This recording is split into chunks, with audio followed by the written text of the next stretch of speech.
അമ്മായിയമ്മ ആ സ്ഥാനത്ത് നിന്നാ മതി. എന്നെ ഭരിക്കാൻ വരണ്ട. എൻ്റെ കാര്യം തീരുമാനിക്കാൻ തൽക്കാലം എനിക്കറിയാം.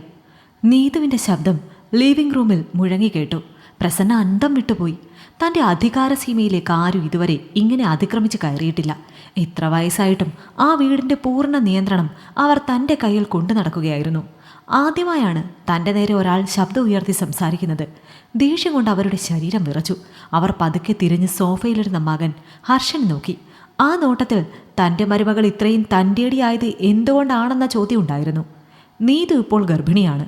മാത്രവുമല്ല, അവൾ ഇപ്പോൾ PG ഫൈനൽ ഇയർ വിദ്യാർത്ഥിനിയുമാണ്. ഇനി മുതൽ പഠിക്കാൻ പോകണ്ട എന്ന് പ്രസന്ന പച്ചയ്ക്ക് പറഞ്ഞു. അവർക്ക് മരുമകൾ പഠിക്കുന്നതിനോടോ ജോലി ചെയ്യുന്നതിനോടോ ഒരു താല്പര്യം ഉണ്ടായിരുന്നില്ല. മകൻ ഹർഷനും ഏകദേശം അതുപോലെ തന്നെയായിരുന്നു. പഠിപ്പിക്കാമെന്ന് പറഞ്ഞുകൊണ്ടാണ് അവർ ഈ വിവാഹം നടത്തിയത് തന്നെ. എല്ലാം ഞാൻ നോക്കിക്കോളാമെന്ന ഹർഷൻ്റെ ഉറപ്പിന്മേലാണ് നീതു ഈ വീട്ടിലേക്ക് വന്നത്. പക്ഷേ ഇപ്പോൾ കാര്യങ്ങൾ ആകെ മാറി. നീതുവിൻ്റെ ശബ്ദം കേട്ട് ഹർഷൻ മെല്ലെ എഴുന്നേറ്റു. നീ എന്തൊക്കെയാ നീതു പറയുന്നത്? അമ്മ പറയുന്നത് നിന്റെയും കുഞ്ഞിൻ്റെയും നല്ലതിനല്ലേ? ഗർഭകാലത്ത് ഇങ്ങനെ ഓടി നടന്ന് പഠിക്കണോ? അത് കുഞ്ഞിനെ ബാധിക്കില്ലേ? അവൻ ന്യായീകരിക്കാൻ ശ്രമിച്ചു. പക്ഷെ നീതു അത് കേട്ട് ചിരിക്കുകയാണ് ചെയ്തത്. ഹർഷ, ഗർഭിണിയാവുക എന്ന് പറയുന്നത് ഒരു രോഗമല്ല, അതൊരവസ്ഥ മാത്രമാണ്. എൻ്റെ പഠനം എൻ്റെ സ്വപ്നമാണ്. വിവാഹത്തിന് മുൻപ് നീ തന്ന വാക്കിപ്പോൾ എവിടെ പോയി? എന്നെ പഠിപ്പിക്കാമെന്നും എൻ്റെ കരിയറിന് കൂടെ നിൽക്കാമെന്നും പറഞ്ഞിട്ടല്ലേ നീ എൻ്റെ അച്ഛൻ്റെ കൈ പിടിച്ചത്? അന്ന് പറഞ്ഞ വാക്കുകൾക്ക് ഇന്ന് വിലയില്ലേ? നീതുവിൻ്റെ ചോദ്യത്തിന് മുൻപിൽ ഹർഷൻ പതറിപ്പോയി. അവൻ അമ്മയുടെ മുഖത്തേക്ക് നോക്കി. പ്രസന്നയ്ക്ക് ദേഷ്യം കൂടി വന്നു. പഠിച്ചിട്ട് നീ ഇപ്പോൾ കളക്ടർ ആകാനൊന്നും പോന്നില്ലല്ലോ. എൻ്റെ മകൻ സമ്പാദിക്കുന്നത് നിന്നെയും നിന്റെ കുഞ്ഞിനെയും രാജകുമാരിയെ പോലെ പോറ്റാൻ തികയും. പെണ്ണായ കുറച്ച് വിട്ടുവീഴ്ചയൊക്കെ ചെയ്യണം. ഇതിപ്പോൾ ഗർഭിണിയായതിൻ്റെ അഹങ്കാരമാണ് ഇവൾക്ക്. തലയിൽ കയറി നിരങ്ങാൻ ആരെയും അനുവദിക്കില്ല ഞാൻ. അമ്മായിയമ്മയുടെ ആ വാക്കുകൾ നീതുവിനെ വല്ലാതെ വേദനിപ്പിച്ചു. പക്ഷെ അവൾ തളർന്നില്ല. ഇത് അഹങ്കാരമല്ലമ്മേ, എൻ്റെ അവകാശമാണ്. എനിക്ക് പഠിക്കണം, ഒരു ജോലി വേണം. നാളെ ഒരാവശ്യം വന്നാൽ ആരോടും കൈ നീട്ടാതെ ജീവിക്കണം. അതിന് ഈ പഠനം എനിക്ക് പൂർത്തിയാക്കണം. നിങ്ങൾ എന്നെ തളർത്താൻ നോക്കുന്തോറും എൻ്റെ വാശി കൂടുകയേ ഉള്ളൂ. അന്ന് രാത്രി ഹർഷനും നീതുവും തമ്മിൽ വലിയ വഴക്കുണ്ടായി. ഹർഷൻ പൂർണ്ണമായും അമ്മയുടെ പക്ഷത്തായിരുന്നു. നീ അധികം തർക്കിക്കണ്ട നീതു. അമ്മ പറയുന്നതാണ് ഈ വീട്ടിലെ അവസാന വാക്ക്. നീ പഠിക്കാൻ പോകുന്നത് എനിക്ക് ഇഷ്ടമല്ല.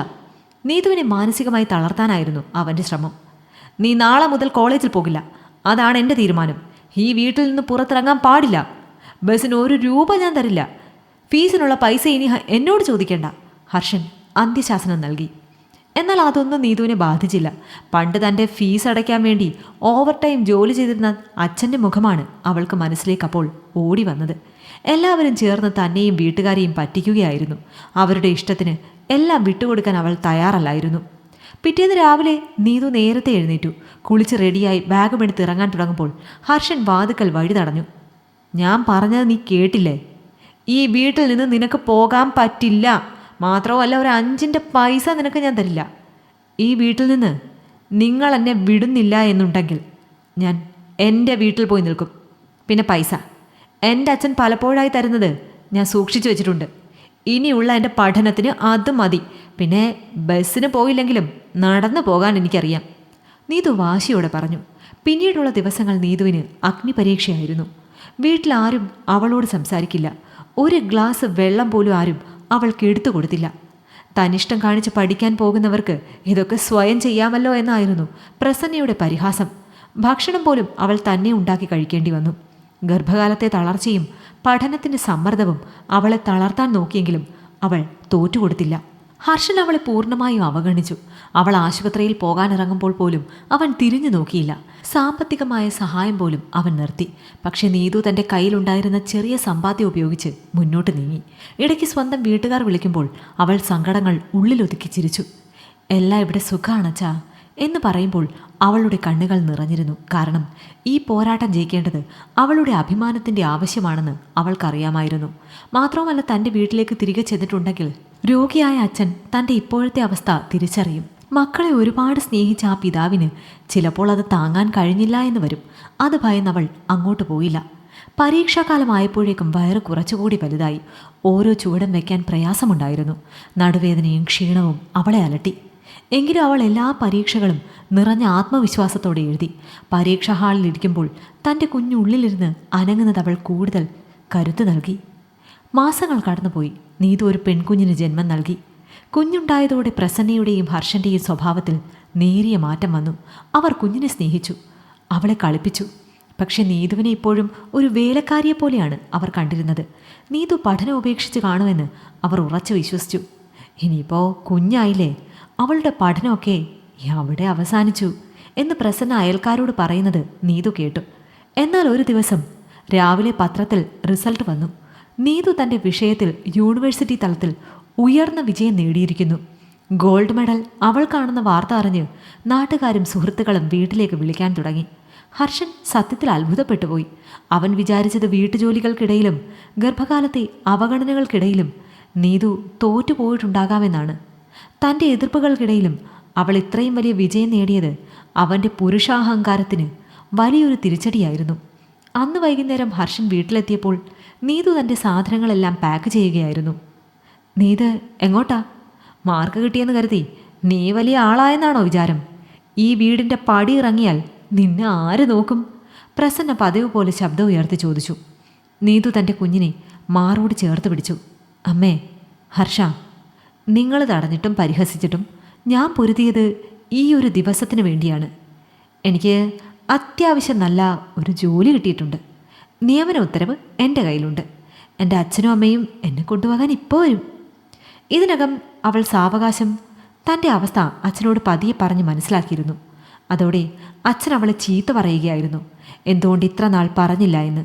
ഇനി മോൾ അവിടെ നിന്ന് കൂടുതലൊന്നും സഹിക്കേണ്ട, അച്ഛൻ കൊണ്ടുവരാമെന്ന് പറഞ്ഞപ്പോൾ ശരിക്കും അവളുടെ കണ്ണുകൾ നിറഞ്ഞു. താൻ ലോകത്ത് തനിച്ചല്ല എന്നറിയുമ്പോൾ കിട്ടുന്ന ഒരു കരുത്ത് അവളിൽ നിറഞ്ഞു. ഹർഷനാകെ തകർന്നു പോയി. അവൻ്റെ മുഖത്ത് ഗർവ് അലിഞ്ഞുപോയി. നീ കുഞ്ഞിനെയും കൊണ്ട് പോകുന്നോ? അത് ഞാൻ സമ്മതിക്കില്ല. അവൾ എൻ്റെ കുഞ്ഞാണവൾ, അവൻ ആക്രോശിച്ചു. നീതു അവൻ്റെ കണ്ണുകളിലേക്ക് നേരിട്ട് നോക്കി ഉറച്ച ശബ്ദത്തിൽ പറഞ്ഞു. ഈ കുഞ്ഞു വളരേണ്ടത് സ്ത്രീകളെ വെറും അടിമകളായി കാണുന്ന നിങ്ങളുടെ ഇടയിലല്ല. അവൾ വളരേണ്ടത് എന്നെപ്പോലെ സ്വതന്ത്രമായി ചിന്തിക്കുന്നവരുടെ കൂടെയാണ്. ഒരു പെൺകുഞ്ഞിനെ വളർത്താൻ പഠിച്ചവളും അധ്വാനിക്കുന്നവളുമായ ഒരമ്മയാണ് വേണ്ടത്. എന്നെ ഭരിക്കാൻ നോക്കിയാൽ നിനക്ക് എന്നെയും ഈ കുഞ്ഞിനെയും സംരക്ഷിക്കാനുള്ള യോഗ്യതയില്ലെന്ന് നീ തെളിയിച്ചു കഴിഞ്ഞു. ഒരു തുണ വേണമെന്ന് തോന്നുമ്പോൾ ഞാൻ മടങ്ങി വരും. പക്ഷെ നിന്റെ ആജ്ഞകൾ കേട്ട് കഴിയാനല്ല, സ്വന്തം കാലിൽ നിൽക്കുന്ന ഒരു വ്യക്തിയായി മാത്രം. നീതു പടിയിറങ്ങി. പുറത്ത് അവളുടെ അച്ഛനും അമ്മയും കാത്തു നിൽക്കുന്നുണ്ടായിരുന്നു. അവൾ ഒരിക്കൽ പോലും തിരിഞ്ഞു നോക്കിയില്ല. അവളുടെ ഉള്ളിൽ പുതിയൊരു പ്രതീക്ഷയുടെ സൂര്യൻ ഉദിക്കുകയായിരുന്നു. പ്രസന്നയും ഹർഷനും ആ വീടിൻ്റെ ഉമ്മറത്ത് ഒന്നുമല്ലാതെ നിശബ്ദരായി നിന്നു. ആരെയും അടിച്ചമർത്താൻ കഴിയില്ലെന്നും സ്വപ്നങ്ങൾക്ക് ചിറകുള്ളവരോട് തോറ്റുപോകുമെന്നും അവർ അന്ന് തിരിച്ചറിഞ്ഞു. ഈ കഥ നീതുവിൻ്റെ പോരാട്ടത്തിൻ്റെ വിജയമാണ്. തൻ്റെ സ്വപ്നങ്ങളെയും കുഞ്ഞിൻ്റെ ഭാവിയെയും ചേർത്ത് പിടിച്ച ഒരു പെണ്ണിൻ്റെ ആത്മബലത്തിൻ്റെ വിജയം. ഈ കഥ നിങ്ങൾക്കിഷ്ടമായെങ്കിൽ ലൈക്ക് ചെയ്യൂ. നിങ്ങളുടെ അഭിപ്രായങ്ങൾ കമന്റായി രേഖപ്പെടുത്തൂ. കൂടുതൽ കഥകൾ കേൾക്കാൻ ഈ ചാനൽ സബ്സ്ക്രൈബ് ചെയ്യൂ.